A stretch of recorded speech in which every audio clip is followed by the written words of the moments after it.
What else? What other questions do you have, man? I think we made our points on that. Yeah. I mean, I have my own like set of questions that are like separate from my situation. More just like shoot, bro. So I know you both have your businesses. I believe Brent's yours is Canis Behavior. Mariano's yours is Untamed. Is there a message behind those names? Is a message important in your name? Yes. How did you guys arrive at it? You want to go first, Brent? No, I want to talk about how we came up with Untamed. Okay. We were there. I was there. Yeah. So Brent and I designed. Oh, here, the little logo. You see the dog there? Oh yeah. That red collar, and the Untamed kind of red and black, like color scheme to it. And so the story behind Untamed was, me and an ex-girlfriend started a dog training business. It's been, I don't know, 6-7 years now at this point. And it was called Happy Pups Training. That was the name that she wanted it to have, Happy Pups. And the color scheme, and it was like powder blue and like really like daycare kind of light baby colors, You just described my daycare. But the difference is though, it's like a daycare. We were a training facility, you know what I mean? So my thing was, it just sounds very like elementary and kiddish. And obviously 7 years ago, I was even younger, and it's like, I don't want to be this like 21-year-old guy from Happy Pups Training. It just doesn't speak like professionalism in my mind anyway. So and mind you, now a couple years later, like 4 years later, Brent and I are we're coming up with a new name for the company and stuff. And I was like, I want something that sounds a little more legit, something a little more close to what I actually know how to do and what I like to do. And at the time, I was super, super into e-collar work. I mean, I still love e-collar work, but I've since branched out even more to other things. And, but at the time, e-collar was like my thing, and I was just on point with it. And so I wanted to design a dog with a little e-collar on, a little red, that's why the red collar stood out in my logo. And the dog there is one of my favorite client dogs ever. His name was Batman, and I wanted to just kind of honor him. And then from there, we thought, something grown-up sounding, something cool, something. And then I wanted a shirt and a website and a logo and a business card that just look cool. Like something that I would wear outside just because it looks nice, not because it's my business and, and so on. And that was kind of the idea behind Untamed, was more toward something that sounds a little more like protection work, a little more reactivity, a little more advanced than Happy Pups Training. Yeah. Yeah, we had a lot of names before Untamed, right? Dude, we had like 6, 7. We just bought the URLs just for fun. Yeah, I still have it. Like in my website, when like you design Rovers, websites, we had Rover's Revenge, right? It was something else. It was like Rover. It was a Regiment Rover or something like Regiment that. Rover, like some silly stuff. It's hard to come up with it, You're shooting ideas off the cuff. Yeah. I still have, like, in my website, because I designed, my website. You can go back and look through the history of how it started, and I look back at the beginning, and I'm like, this looks like shit. And just over time, it slowly evolved to what it is now. But it's fun to kind of go through that process, and it's fun as you get more into training and you kind of understand, like, this is your style, this is what you like to do. You learn how to tailor everything to be you. One thing I get from clients, kind of enough that I'm kind of surprised by, because it doesn't sound like a compliment that anybody would ever give, is like, oh yeah, just from from the website or the Yelp page or whatever, talking on the phone, like it's like it's you know what I mean?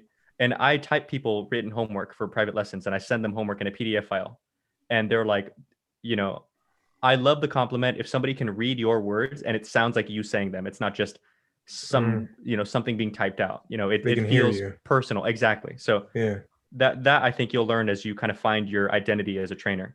That makes sense. That's pretty cool. Yeah. My company, so Canis, you know what Canis means? It's like the species.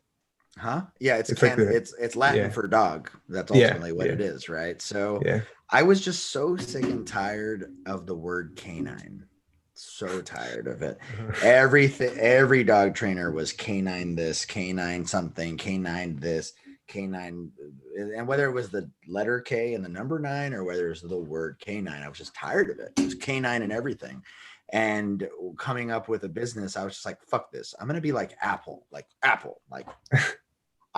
Because at the end of the day, what my whole focus was in my company, and still is, hence the podcast, hence my nonprofit, hence all these things, is education. right? It's like, I want Canis to be synonymous with animal education or dog education. And so like, if you can buy that, go to that Canis training center, and they have group classes, they have private sessions, they have workshops, they have special guest speakers, they have all these things. So this is ultimately my dream for my company, is doing all the things that we do, via the podcast or my nonprofit or my business, but being able to do it at the local level, right?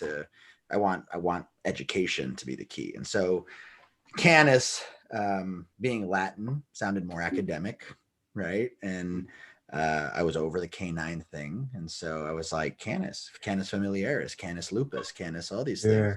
And I looked it up and I was like, no one is named Canis except one guy in the UK who spells Canis behavior with a U, right? And I was like, he's on the UK. It's fine. It's not, no big deal. So no one had Canis dog training, right? That's cool. So I said, yeah, that's what I wanted. In my mind, I had all these thoughts like Canis consulting, Canis this, Canis that, Canis that. And I was just like, sounds good to me. Sounds great. But all of it was really revolving around, I wanted one solid word that people would look at it twice and be like, what does that mean? And then when they find out it's Latin for dog, they'd never forget. That's true. Similar story. Untamed just sounds kind of cool, Yeah. Or just a bunch of dudes be like, sounds cool, right? Yeah. Super cool. It's funny because it doesn't really matter. Like a lot of the big dog trainers I can think of, I mean, it's not like the names have any sort of like real pattern to them. Yeah. And it's also, it's like the person makes the name. Right. Exactly. And that's awesome. Yeah. That's why I think it's important. Like the name, I don't think you're ever going to like earn a client or lose a client because of the name of the business. Yeah. But there was never any way that Mariano would be successful. He was Happy Pups. You know what I mean? Yeah, exactly. Other than my situation. Yeah. Well, but because it just doesn't fit me. It just doesn't fit my personality, I mean, you are a happy pup though. You're a pretty happy pup. Well, but yeah, it just feels more comfortable. It's like wearing a nice clothes, it shouldn't matter and it doesn't matter, but you feel good. So you're just that much more open. You're that much more whatever. You feel like you're properly represented. Yeah. I guess that kind of ties into like, so if the name isn't as important, then like, you've only been in Phoenix for so long. So like when you got there, how were you able to garner more clients and like set yourself apart? Ooh, let me tell you something, because I've been working on this like crazy. So here's how I did it. The name matters at least this much. Once I got it down, the shirts aren't a huge deal, but I needed business cards and signage and things to give people, right? To make it real. That's why I had the website and everything. I was even here before the podcast, right, Brian? Because I've been here almost 2 years. We started this podcast like almost a year ago. We started it last February. Yep. So I'm here. I've got my cards. I've got a website already that I just moved over from LA to Phoenix. So I've got things that prove that, I am a dog trainer. I know what I'm doing. I know you think I'm new around here, but I'm actually pretty good. So here's what I did. Now that I've got this stuff, I reached out to, and in fact, for the next 30 days, starting tomorrow, I'm going to reach out to 3 people every day, 1 vet office in the area, 1 breeder in the area, and 1 shelter or rescue in the area every single day for 30 days, including weekends. And just, hey guys, I wonder if you partner with dog trainers at all. And if so, I'd love to know more about that. Can I take you to lunch? Can I, and just do that. I did that with a pet store here called Puppies in Love here in Scottsdale. And I met with this lady and we lucked out because she, I was like, oh, you're a dog trainer too? Awesome. By the way, like we have a podcast. She was like, I know, I love it. I heard the Michael Ellis episode and this and that. Oh, that's amazing. So we were like, oh, well, this is going to go well. So we had lunch and not only did she add me to the referral list for her trainers like this, but she was like, hey, listen, so January is National like Train Your Dog Month. How about you bring a table? Real? Yeah. She was like, how about you bring a table and some signage and leave a table at our facility so that whenever people buy a dog, we can just push them in your direction. I was like, sure. Yeah. And then she was like, just after the holidays and everything slows back down, I kind of want you to train up our staff in this new location because we actually have 7. And I was like, okay, to learn how to. So it was as simple as making these calls. I've never, ever once called a breeder, not once, that was like not happy to hear from me. Even if they were just kind of indifferent, like, oh, you know what? I already work with another trainer, but thanks anyway. Never have they said anything that wasn't utterly awesome and polite. And I had a situation to where I called a bunch of breeders like 3 months ago when me and my girlfriend got this new house. And that night that I called the breeder, I had a referral from them. Damn. Yeah. That's amazing. Yeah. Just reach out to people. It's what other people don't do. You know, reach out to them. Well, it's what fear prevents you from doing. Right. Like there is a fine line between being really friendly and telling people what you can do and begging, right? Like it can go either way. But I think if you're confident in your art, if you're confident in the key is really confidence in how you approach it, right? Mm-hmm. Like if you're being annoying and being like, hey, will you pick me, and then people are gonna be like, get away, go away. Right? But if you're effective, or you have references, or you have videos, or you have content, and that's one of the interesting things. It's like, you know, some people want to put all of their focus on social media, for example. And I have many trainer friends that I mentor that they started a YouTube or an Instagram, and people started like asking them to train their dogs. And they're like, before I knew it, I just started getting all these clients. So social media is one thing, right? Is social media is a way to get clients. And then there's the old school way, right? We have that episode, like old school marketing, old school versus new school, old school versus new school marketing. And it's like, doing the footwork, going to the rescues, going to the vet offices, going to the breeders, going to, you know, having physical clients refer you out to people, doing group classes at the same park so people can visually see that you're teaching classes, and they come in, they ask. I've trained at the same park for about 6 years, right? And you literally go to the dog park, and about 50% of the dogs in that dog park I've trained. Right. And they know, and it's easy to market. And it would be more, except sometimes dogs just get older and they just don't like to go to the dog park anymore. You know what I mean? So like there's these new puppies, like they're replenishing it. So, but I still am the 50%, right? Of people referring me with, I don't even have to try it just because I've been at the same park for so many years. So there's a lot of ways to get business, man. There's no scarcity in the people needing dog training at all. Not in the least. And honestly, here's even a more old school method, but that still totally works, or at least it's been working for me, is, you know, back in the day, these things are still around. Chamber of Commerce, stuff like that. You know, go to the local city hall and find out where all these other businesses, they network and get together because they understand the power of networking and building relationships. Like I've taken it upon myself over the last like 6-7 months, I'd say, to make connections with people who have nothing to do, like, you know, realtors and stuff like that, you know, but you'd be amazed.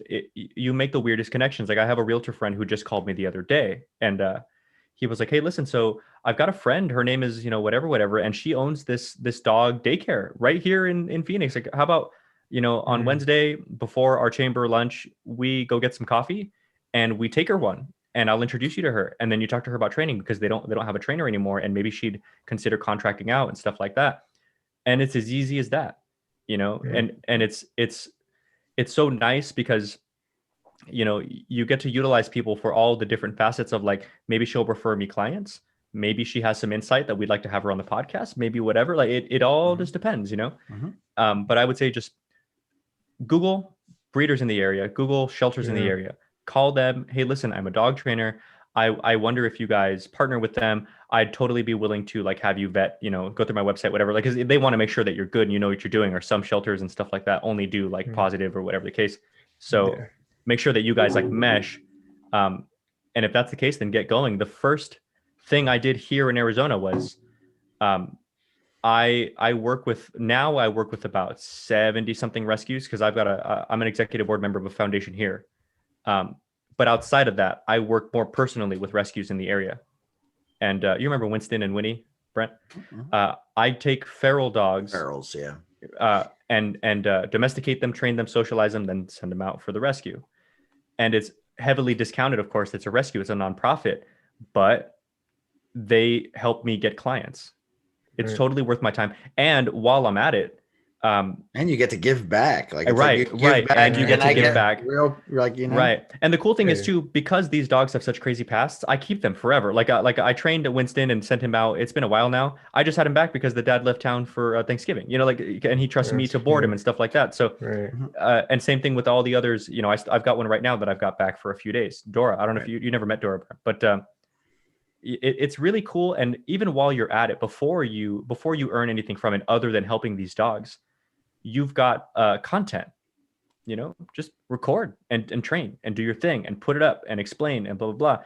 you know, and then since you're working with this rescue, hey guys, would you mind putting this YouTube video up on your website?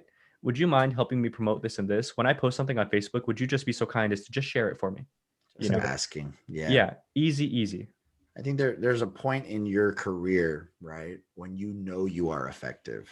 Yeah. And everyone, you know, like one of the big things that drew me to dog training was helping. This idea of helping, this feeling that I could help individuals. And when I knew I was effective at helping people, I had no problem approaching people and be like, hey, let me help you. You know, because I knew I was effective. It's when you're in kind of like you're not sure of how like you feel like you're what's the word, like a nuisance, imposter mode. No, imposter syndrome. Like I'm just a poser, I'm just trying to be a dog trainer. No, like literally as soon as you've trained more than, you know, 10, 12 dogs, something like that. 10 dogs, 15 dogs, you're a dog trainer. Like if you've been able to effectively teach dog, I mean, that's just a random number I came up with. Right. There's not a real metric. It's just as soon as you are falling in love with the process, right? Yeah. That's something Michael Ellis said that was so wise, was like, if you love the process of dog training, you work weeks to just see these micro improvements. Right. Yeah. I remember that. All for like a 1 hour demonstration where they're just like, wow, you know, but you love the process, you know, that them going, wow, you're just like, all right, did a good job. But if you love teaching and you love those small incremental, you know, moments of growth, like you're going to do awesome, and you'll learn that you're effective, and you'll learn that you can offer value to people, and you'll learn all those things. And with that confidence naturally comes your ability to approach people and have business, and just kind of your confidence. You know, people want to fuck with the best. That's the bottom line. And if you carry yourself like you are, that you are competent and that you're an expert at something, people will gravitate towards you naturally. And while you're at it, you know, an easy way to, again, to learn and get clients and work dogs and just have access to dogs is, have you ever worked for a shelter? I volunteered for 2 months. Okay. They need your help, you know, so they will always take it. They're like, yeah, sure. Here, you know, I need this dog. I can't get out of the kennel. This dog, I can't, whatever. This dog, I need to get shots and I can't get him into a crate. They need the help, and you need the exposure and the practice and the networking and the this and that, you know, so. But that's under the assumption you're going out on your own. You're not going out on your own at the moment, right? Right. No, yeah. But you understand, you know, like because he was asking about like networking and stuff like that. Just get out there into the dog world, talk to groomers, talk to vets, talk to whatever. Everybody needs to know a good dog trainer, someone who they can refer. Yeah. And I don't know if it's like more of a regional thing, but Bay Area is heavily like focused on positive reinforcement for the most part right now. Yeah. Yep. And a lot of shelters and rescues, they are only, you know, working that way. That's true. And you'd be amazed, because I know the Bay Area, you know, a lot of it, I mean, LA is kind of like that too.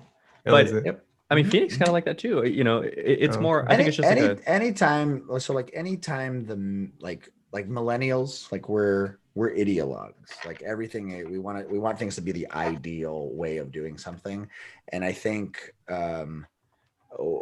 there has to be a way, and this is one of the goals of my company, is to be able to teach trainers how, and Sean O'Shea and, you know, Jeff Gelman and everybody, like they have their own ways of expressing how using control, using correction is actually positive. Like it's actually, it alleviates stress. It alleviates insecurity. There's a goodness to it. There's a brightness to it that when done properly, that it can actually help so many animals. And actually my nonprofit is a nonprofit that we actually go into to rescues, and we work with fosters and volunteers, and we give public workshops to help educate people on kind of this more balanced approach of training, because there are some people who are so lost because of what they're watching on this side of YouTube, and then they're so lost over here because they're so lost what they're watching. And you know, the idea is it's incomplete. And so what we want to do is the new generation of dog trainer needs to really work